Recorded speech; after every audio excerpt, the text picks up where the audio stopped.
यदा यदा हि धर्मस्य ग्लानिर्भवति भारत अभ्युत्थानम् अधर्मस्य तदात्मानं सृजाम्यहम् परित्राणाय साधूनां विनाशाय च दुष्कृताम्। कल हुआ था 101 नंबर पॉइंट हुआ था, अति इंद्रिय आनंद है, ज्ञान का फल आनंद है इंद्रियों की सिवाय। कल ही हुआ था। आज 102 नंबर पॉइंट, मायाकार भ्रांति ब्रह्माकार वृत्ति। मायाकार भ्रांति और ब्रह्माकार वृत्ति क्या हुआ? आप किसका चिंतन करती हो, जिसका चिंतन करती हो वो वैसे आप बन जाती हो। माया का चिंतन करते हो तो आप माया का वृत्ति में आ जाते हो। गुरु के वचनों का चिंतन करते हो तो आप जय ब्रह्म का वृत्ति में आ जाते हो। एक सिंपल सा है। मायाकार वृत्ति क्या है? एक परमात्मा के अलावा किसी भी चीज के लिए आप चिंतन करते हो, वो है मायाकार वृत्ति। इसकी पहचान क्या है? माया दिखाई पड़ती है, भगवान दिखाई नहीं पड़ता है। आप देखो, सुबह से लेके रात को सोने तक आप चिंतन किसका करते हो? ज्ञान को सही ढंग से समझो। अब चिंतन का मतलब नहीं होता है कि आप अपना व्यापार करना बंद कर दो, सर्विस जाना बंद कर दो, घर का काम करना बंद कर दो। नहीं, अपने सारे कार्यों को करते हुए उससे हम उपराम रहें और ब्रह्माकार वृत्ति मेरी बनी रहे। तो बोला, इसका सबसे सरल प्रमाण क्या है?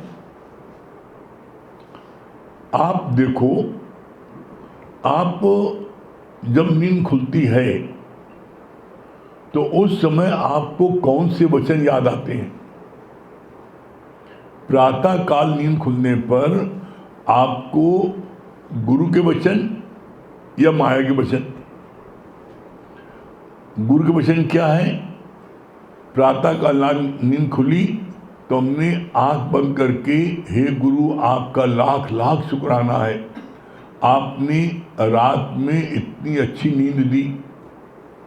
हे गुरु आपका लाख लाख शुक्राना है, आपने प्रातः काल हमको जगाने की कृपा किया। हे गुरु आपका लाख लाख शुक्राना है, आपने इतना सुंदर शरीर दिया। इस शरीर से दिन भर जो सेवा लेनी हो आप कृपया ले लेना। हे गुरु आपका लाख लाख शुक्राना है, आज इतनी इज्जत, मान, सम्मान, धन, दौलत, वैभव, संपन्नता, आनंद, शांति, संतोष आपकी कृपा से मिल रहा है। हे गुरु आपका लाख लाख शुक्राना है, आपने अपना बना के इस संसार का महाराजा बना दिया। इसके बाद आप धरती पर रखो। तो अब बताओ, आपके कोई भी कर्म आपके खाते में आ सकता है? जब आप बिस्तर पर उठने के पहले ही आपने इस बात को कह दिया, हे गुरु आपका लाख लाख शुक्राना है, आपने इतना सुंदर शरीर दिया, इस शरीर से दिन भर जो सेवा लेनी हो आप ले लेना। अब आपको दिन भर जो गुरु की प्रेरणा मिले, जहाँ जाना है, जहाँ आना है, जहाँ जिसको देना है, जहाँ लेना है, जो प्रेरणा मिले आप चलो। सूखे पत्ते से पूछा जाए किधर जाओगे? सूखा पत्ता कहेगा पूरब जाएंगे, पश्चिम जाएंगे या फलाने को जाएंगे, जिधर हवा चलेगी उधर उड़ जाएंगे। उसी तरीके से जिधर आपके अंदर में निराकारी प्रेरणा मिले, और ये बात हम अपने जीवन के अनुभव से कह रहे हैं आपको, आप अपने हृदय को शुद्ध बनाते जाओ तो आपके अंदर में जो जिस भाव से याद करेगा उसकी तस्वीर, उसकी इंट्यूशंस आपके अंदर होने लगेगी और आपको उसके यहाँ खींच होगी, हम यहाँ जाएं। जहाँ खींचो आप सहजता में चले जाओ, नहीं हम यहाँ नहीं जाएंगे, इसके अंदर तुमने भगवान को ऊपर लकीर खींच दी। जब हमने प्रातः काल अपने शरीर को भगवान के हवाले कर दिया, आपने इतना सुंदर शरीर दिया, इस शरीर से दिन भर जो सेवा लेनी हो आप ले लेना, तो अब जहाँ गुरु प्रेरणा दे तो वहाँ जाओ, क्या दिक्कत है। तो अब जब जो गुरु जो प्रेरणा देता है आप वहाँ जा रहे हो, तो फिर क्या आपके कोई कर्म बनेंगे? जो भगवान बुलाए बोल दो, अपने मन में कोई चीज रटो नहीं। और आप देख लेना, जब आप बोलने लगोगे तो आपके को एकदम साफ जाहिर होगा कि प्रेरणा गुरु की आ रही है, आप बता रहे हो, आप बोलने नहीं ना। लेकिन कब ये चीज़ संभव कब होगी? ये चीज़ संभव होगी तब जब आपका हृदय एकदम साफ होगा।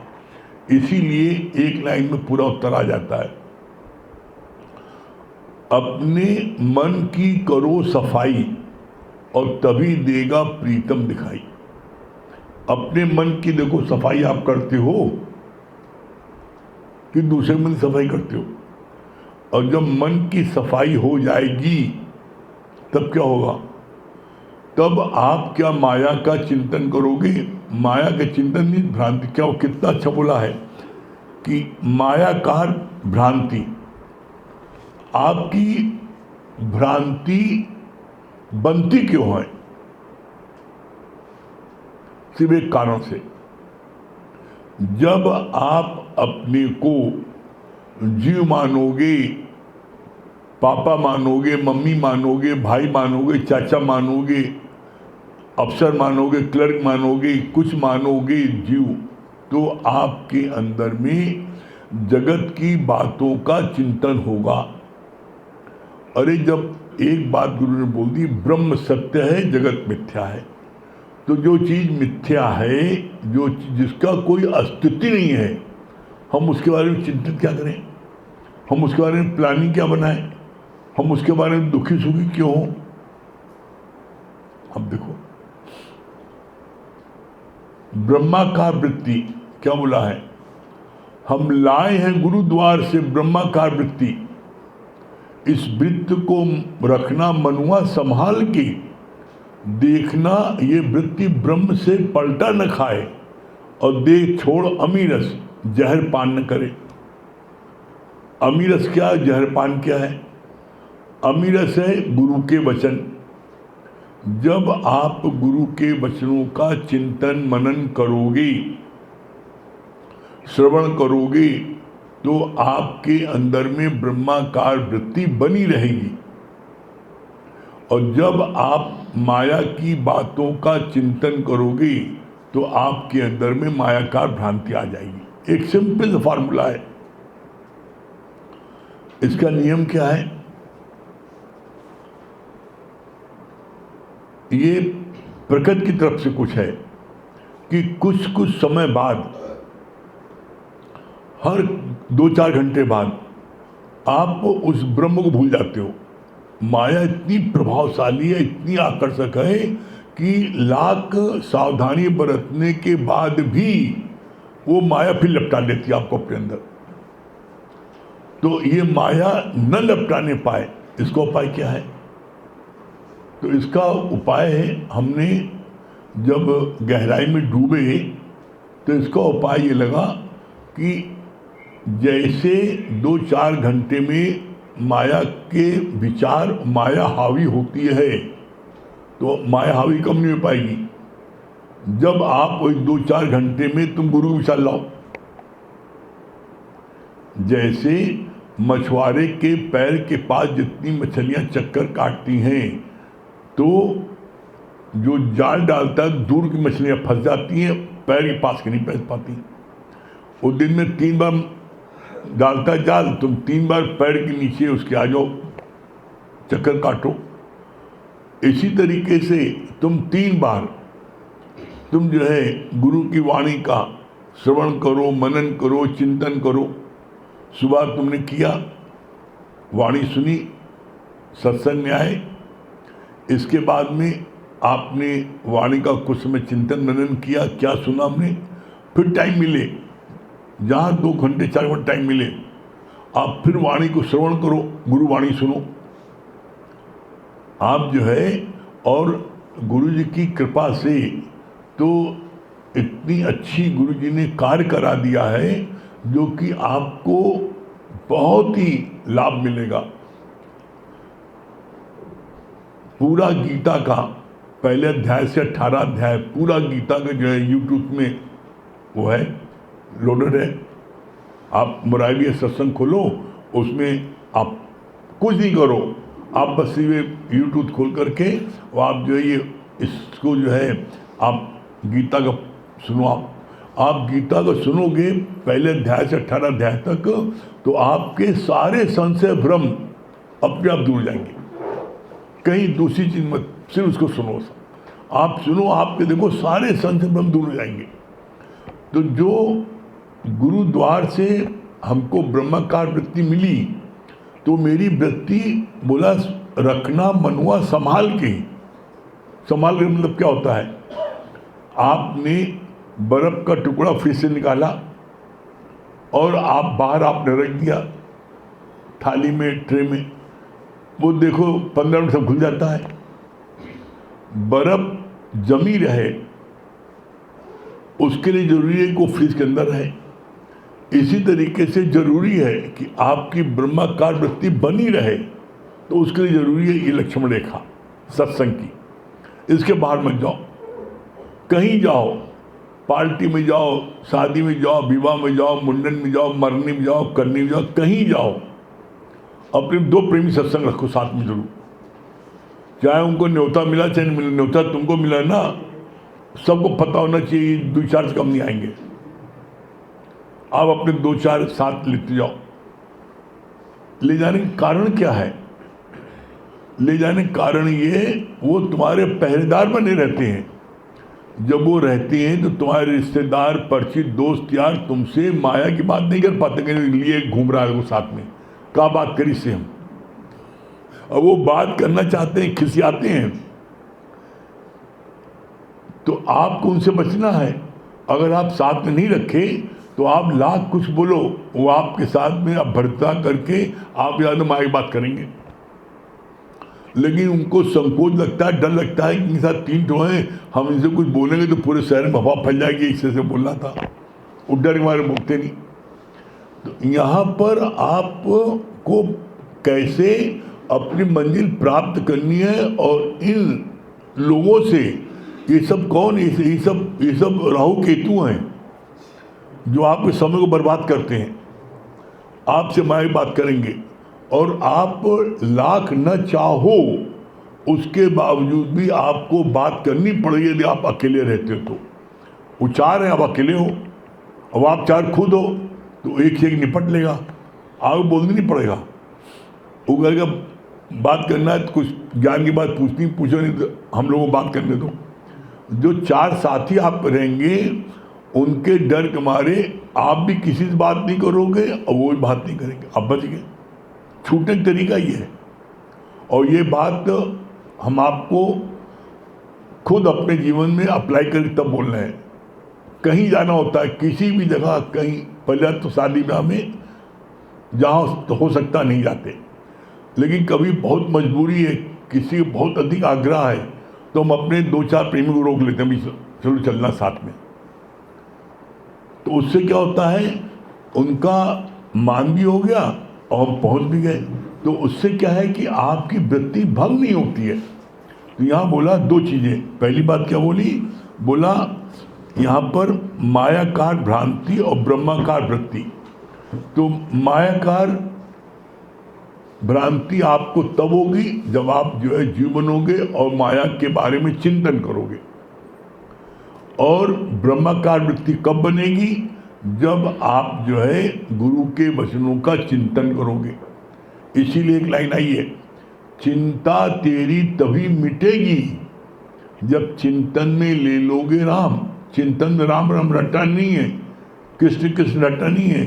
राम ने क्या वचन बोले, कृष्ण ने क्या वचन बोले, कृष्ण ने क्या कहा है? कृष्ण ने क्या बोला है? मेरे अलावा इस पूरे ब्रह्मांड में कुछ नहीं है। इसीलिए अर्जुन को बोला, निरंतर मेरा तू जप कर, मेरे को पूज, मेरा भजन कर, मेरा कीर्तन कर, हर समय मेरे को सुमरो, ये बोला। तो बोला कृष्ण को सुमरने मतलब क्या होता है कि कृष्ण ने क्या क्या वचन बोले, उन वचनों को स्मरण करो। कृष्ण किस रटने को नहीं मिलेगा, राम राम रटने को नहीं मिलेगा। कृष्ण ने क्या वचन बोले गीता में, पूरे पहले अध्याय से लेकर 18वें अध्याय तक क्या क्या बोला, और इसका प्रमाण है। क्या प्रमाण है? पहले अध्याय से अर्जुन ने प्रश्न करना शुरू किया, 18वें अध्याय तक वो प्रश्न करता रहा। 18वें अध्याय में कृष्ण ने से अर्जुन ने बोला है, क्या बोला है? हे पार ब्रह्म परमेश्वर, आपके आध्यात्मिक ज्ञान से, ये वर्डिंग है, आपके आध्यात्मिक ज्ञान से मेरे सारे संशय भ्रम दूर हो गए।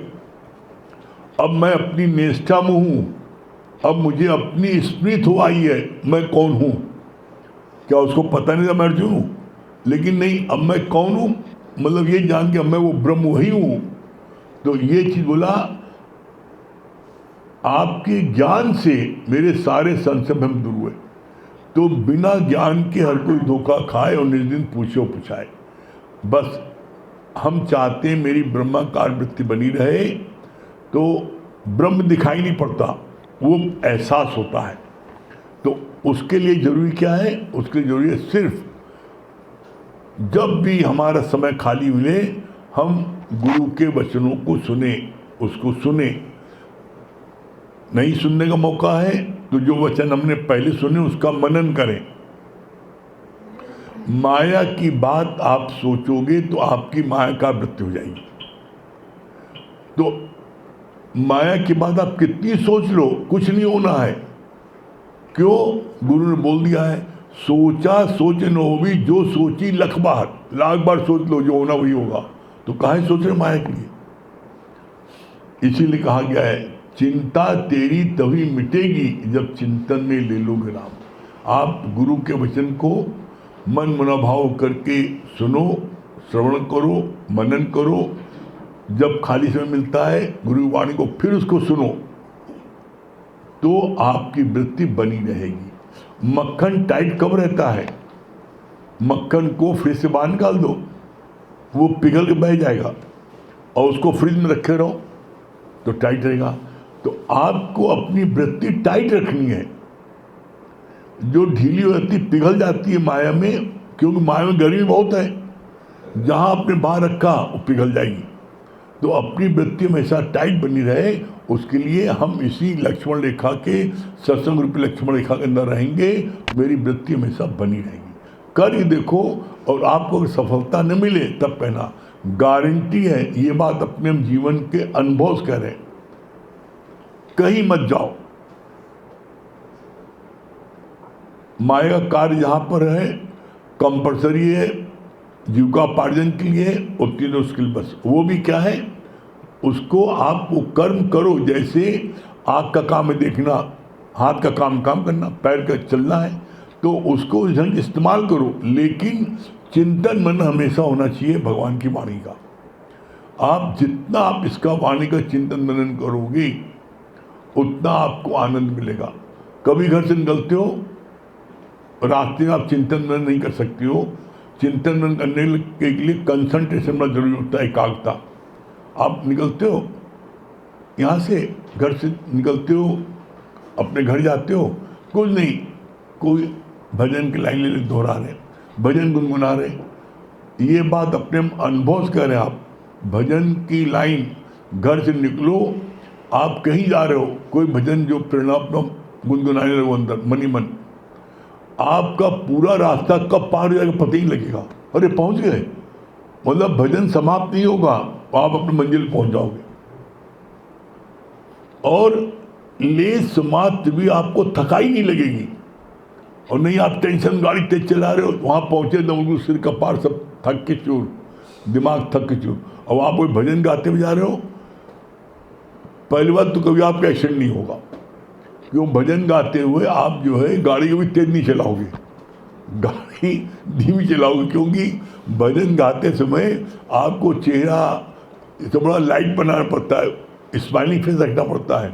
और जब भजन गाओगे तो आपको चिंतन उसमें लगा रहेगा, तो कभी भी आपको थकान नहीं आएगी।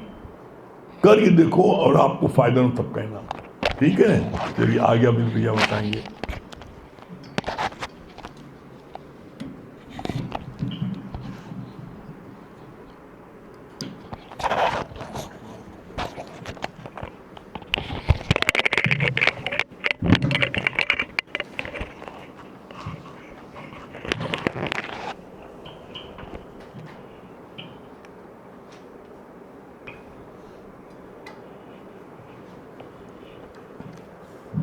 सभी को हरिओम।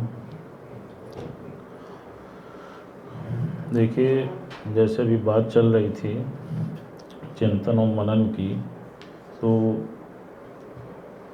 ये हमने देखा है कि ऐसा कब होता है, ऐसा तब होता है जब आपका कंसंट्रेशन और आपका ऑब्जर्वेशन वीक होता है। आप कभी देख लो, यहाँ पर 50 लोग बैठे हैं, लेकिन जब यहाँ से निकलेंगे तो 50 के आनंद का जो लेवल है वो अलग है। 50 को एक बराबर आनंद नहीं मिला, किसी को कम मिला, किसी को ज़्यादा मिला, और किसी को पल्ले ही नहीं पड़ा। कभी ये समझ में नहीं आया क्या बोल गया। क्यों? क्योंकि उसका कंसंट्रेशन जो है कहीं और था और ऑब्जर्वेशन बहुत वीक था। तो भगवान ने क्या बोला, दादा भगवान ने बोला, कहा डिड यू कैच मी, फिर बोला डिड यू ऑब्जर्व मी। जैसे एक बार एक गांव में एक कुआं था, और वो अकेला ही कुआं था। पूरे गांव वाले उस कुएं से पानी भर के पिया करते थे। एक बार एक बिल्ली उस कुएं में गिर पड़ी और उसमें जाके मर गई। अब जब बिल्ली मर गई तो उसमें से दूषित जल आने लगा, बदबू आने लगी। गांव वाले व्याकुल होने लगे। कहा क्या किया जाए? कहा ऐसा करते हैं, किसी इंजीनियर के पास चलते हैं, उसको पकड़ते हैं। जब इंजीनियर के पास पहुँचे तो इंजीनियर ने बोला, कहा ऐसा करो कि बिल्ली के साथ इसका 20 फीट तक पानी बाहर निकाल दो, तो उसके नीचे का जो जल है वो तुमको शुद्ध मिल जाएगा और उसकी बदबू भी दूर हो जाएगी। गांव वालों ने कहा ठीक है। उन्होंने 20 फीट तक पानी उसका बाहर निकाल दिया, लेकिन उसके बाद भी उसकी बदबू नहीं गई। फिर इंजीनियर के पास भागे। इंजीनियर ने कहा कि ऐसा हो ही नहीं सकता। कहा नहीं, उसमें से बदबू अभी भी आ रही है। कहा आपने 20 फीट पानी निकाल दिया? कहा निकाल दिया। कहा बिल्ली निकाली कि नहीं निकाली? कहा अरे बिल्ली तो निकालना ही भूल गया। गुरुजी ने इसका सिद्धांत कितना अच्छा बताया। कहा देखो, इसी प्रकार तुम्हारे मन मंदिर में अहंकार रूपी बिल्ली बैठी पड़ी है। तो अब तुम सोचो कि तुमको आनंद, शांति, संतोष, प्रफुल्लता, positive thinking, ever ending happiness कैसे आ सकती है? क्यों? क्योंकि अंदर तो अहंकार रूपी बिल्ली बैठी पड़ी है। जब कुछ भी करते हो तो अहंकार आड़े आ जाता है। तो जब अहंकार आ जाता है तो आनंद कहाँ से आएगा? आप बताओ। इसीलिए राग, द्वेष, जलन, सड़न, कूढ़न जैसी बदबू से तुम घिरे रहते हो। तो भगवान ने बोला, कहा कि तुम तुम्हारी ऑब्जर्वेशन वीक है। गुरु ने क्या बोला है? कहा जो तू है सो मैं हूँ। अब आप देख लो, जैसे मेडिकल कॉलेज है,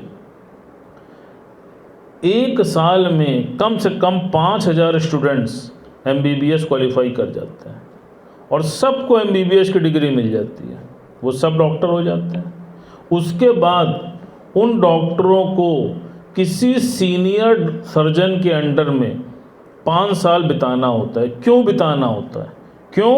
क्योंकि उनको ऑब्जर्वेशन में रखा जाता है कि तुम देखो कि डॉक्टर किस तरह से ट्रीटमेंट कर रहा है। और फिर उसके बाद जब वो 5 साल उनका पूर्ण हो जाता है तो देखो जितने भी डॉक्टर्स हैं वो सब अपनी अपनी क्लिनिक खोल लेते हैं, लेकिन हर डॉक्टर की फीस अलग है। थे वही 1000 डॉक्टर, लेकिन उस दौरान जिस डॉक्टर का कंसंट्रेशन और ऑब्जर्वेशन स्ट्रांग रही, बाद में उसकी कीमत देखो कितनी हो जाती है। एक डॉक्टर की फ़ीस 50 रुपये है और दूसरे डॉक्टर की फ़ीस 2000 रुपये है। हैं दोनों एक ही क्लास के पढ़े हुए, हैं दोनों एक ही टीचर के पढ़े हुए। आप देखो तो कीमत किसकी बढ़ी? कीमत उसकी बढ़ी जिसकी ऑब्जर्वेशन बढ़िया थी, जिसका कंसंट्रेशन बढ़िया था। अब तुम अपने अंदर झांक के देख लो कि तुम अपनी कीमत बढ़ाना चाहते हो कि घटाना चाहते हो। बताओ क्या चाहते हो? धीरे बोल रहे हो गुरु, स्ट्रांग नहीं है मामला। अब देख लो, और कितना सहज और सरल है। तुम्हें करना कुछ नहीं है, तुम्हें सिर्फ गुरु को ऑब्जर्व करना है। जैसे गुरु बोलते ना, डिड यू कैच मी, बार बार तुमको बोलता है। तुम यहाँ पर जितनी देर आते हो उतनी देर सब तरफ से अपनी वृत्ति को हटा के सिर्फ गुरु में लगा दो। क्यों? क्योंकि आप देख लो आज सत्संग में कितने लोग ऐसे हैं जो बहुत कम समय में आए हैं लेकिन गुरु के बहुत करीब हो गए। क्यों हो गए? क्या कारण है? क्यों? क्योंकि उनकी जो ऑब्जर्वेशन पावर है वो आपसे बहुत ज़्यादा स्ट्रांग है। एक व्यक्ति 20 साल से आ रहा है लेकिन आज भी वो गुरु के बहुत करीब नहीं हो पाए, और एक व्यक्ति 6 ही महीने से आ रहा है लेकिन वो गुरु के बहुत करीब है। क्या कारण है?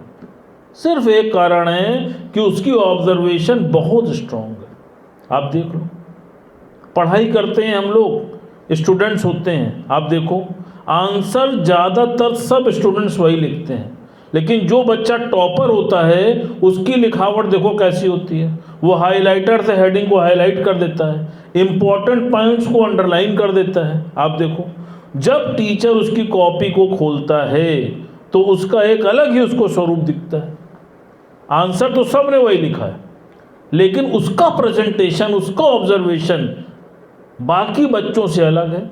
खिलाड़ी हैं, 8 घंटा सब खिलाड़ी प्रैक्टिस करते हैं, एक ही कोच के अंडर में प्रैक्टिस करते हैं, लेकिन जीतता सिर्फ एक। क्यों जीतता? क्यों? क्योंकि उसकी ऑब्जर्वेशन पावर उन सब से बहुत स्ट्रांग है। आप देखो तो सारा खेल आपकी ऑब्जर्वेशन का है। आप देखिए कुछ लोग ऐसे होते हैं कि गुरु के पलक के इशारे पे काम कर लेते हैं। गुरु को गर्मी लग रही है, उन्होंने तुरंत ऑब्जर्व कर लिया, वो खड़े होकर पंखा करने लग गए। अब आप बताओ, गुरु ने कहा किसी से नहीं, व्याकुलता है, पानी पीने की इच्छा है, उन्होंने तुरंत ऑब्जर्व किया, पानी ला के दे दिया। अब आप बताओ गुरु के करीब कौन होगा? जो उसको ऑब्जर्व करेगा। और ये जो ऑब्जर्वेशन है ये दुनिया के हर प्लेटफॉर्म पे काम करती है। आप जान लो, जो लोग भी सफल हैं किसी भी क्षेत्र में, चाहे वो व्यापार हो, चाहे वो खेल हो, चाहे वो पढ़ाई हो, चाहे वो ज्ञान हो, और चाहे वो आपका खाने की कुकिंग हो, जो भी सफल हैं आप देख लो उनका ऑब्जर्वेशन कितना स्ट्रांग है। वो इसीलिए ही सफल हैं क्यों? क्योंकि वो पूरी तरह से उस चीज़ को ऑब्जर्व कर लेते हैं। और वो तभी होगा जब तुम्हारे अंदर एकाग्रचित्ता होगी। ये कंसंट्रेशन की कमी से ही ऑब्जर्वेशन वीक होता है। आप देख लो, जैसे एक बार विवेकानंद किसी मार्ग से गुजर रहे थे तो उन्होंने रास्ते में कई युवकों को निशाना लगाते हुए देखा और वो युवक जो है, जो अंडे का खोल होता है उसको लटका करके उस पर निशाना साध रहे थे और बारंबार निशाना साध रहे थे, लेकिन वो निशाना लगा नहीं पा रहे थे। तो जब विवेकानंद ने ये दृश्य देखा तो वो वहीं एकाग्रचित्त होके शांत भाव से खड़े हो गए और इस प्रक्रिया को देखने लगे। जब उन्होंने देखा कि बच्चे निशाना नहीं लगा पा रहे तो वो मुस्कुराए। उनका मुस्कुराना कि लड़कों के मन में क्रोध को उत्पन्न हो जाना। जब लड़कों ने देखा कि ये मुस्कुराए तो उन्होंने बड़े ही क्रोध से उनसे बोला कि आप निशाना लगा के दिखाओ, आप जो मुस्कुरा रहे हो।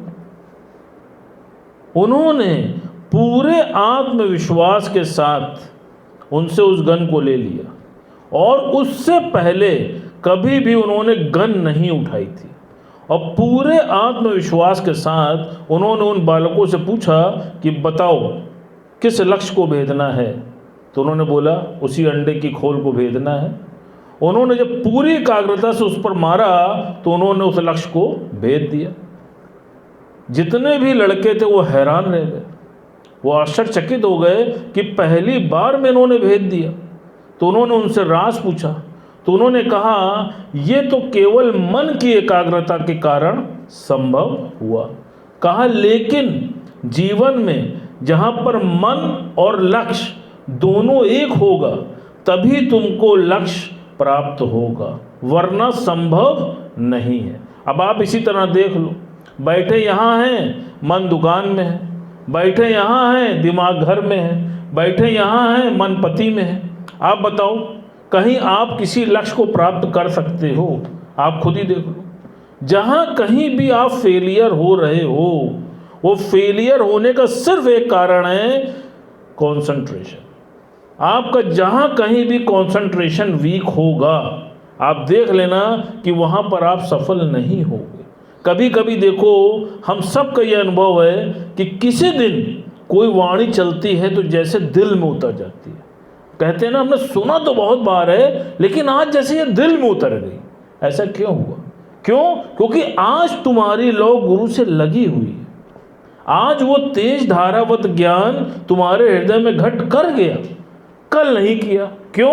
क्योंकि कल तुम्हारा कंसंट्रेशन लेवल, ऑब्जर्वेशन लेवल इतना स्ट्रांग नहीं था। अब अपने अंदर देख लो कि बिल्ली को पाल के रखना है कि बिल्ली को निकाल के रखना है। क्या करोगे? निकालोगे कि रखोगे? हरिओम।